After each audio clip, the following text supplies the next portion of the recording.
Hi, hello, and welcome to Vic's World from the Red Room, because the world is your lobster. Well, we've got male parental leave now, in case you didn't know. So if your male purports to have a partner or even a male friend who's going to have a surrogate, you're going to pay him to take leave, right? It doesn't matter that he's already costing you probably 40 to 50% over what he earns. In other words, a person on 80,000 is going to be costing you about between 120 and 140 on lost productivity, hiring costs, recruitment, training, and all that sort of stuff. So this is Australia, where we don't care how much work somebody does, we just have to give them more time not to work. This is the Australian way. Now we're going to have pet leave.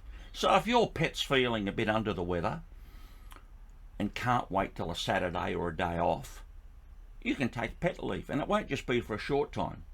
So this is Australia, whereby we increase the cost of workers, reduce the productivity, which is why we don't make anything, which is why they were going to say to us a couple of weeks back when they took their jets to fly to Newcastle, we're going to start making things here. Hard to believe, isn't it? The reason you can't buy a car, we don't make a car here, we don't make a fridge here, TV, anything, is because Aussie workers cost too much. It's that simple, okay? Basic economics. You've got all these fools with degrees, some of them more degrees than a thermometer. They don't understand the cost of working. And this is including insurance, leave, compo, all sorts of things, right? And now you're going to have pet leave. So your worker might decide, oh, hang on a minute, I'll go get a budgie or a goldfish. Oh, boss, I can't come in for a couple of weeks. My goldfish has got depression, or my budgie is having problems. Okay, think about that for a minute. Really great. This is the elbow government. Dogs and cats, love them both. Sometimes they share each other's food. They can't read, they don't know which can is which, right? We've had an interesting situation whereby our canine has developed feline tendencies, our feline has developed canine tendencies, lifting a leg and all sorts of sniffing things that the dogs do. It's a real weird thing when a cat does it, and it's a real weird thing when the dog starts behaving like a cat. Should we change the way, because they can't read, should we change the way food is available to cats and dogs? What do you think about that? I see in Israel, Israelis are still massacring, it's not a war, they're still massacring Palestinians, men, women and children. The world can't stop them. They don't want to stop. They just want to kill people. It's pretty bad, isn't it? Now, recently, I visited a friend in hospital who sadly had an arm or leg removed. I can't remember which it was. As a matter of fact, let's think about that for a minute. And I said, I thought it was the other one. He said, the other one? I said, yeah. And there's an episode in Seinfeld about that. Yeah. This way, that way. And I said, look, and then he hit the buzzer, and the buzzer they've got on the hospital bed.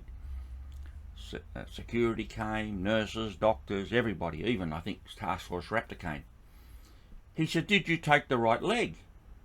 Oh, yeah. And I said, oh, I only asked a question. Anyway, hospital went into lockdown, pandemonium, I was escorted out. And I only asked a simple question. I heard about people having the wrong tooth out. And I wonder, how do they know? Do they mark it? Do they, put a tag on it like with an electrical thing? How do they know they took the right thing? I thought it was a reasonable question.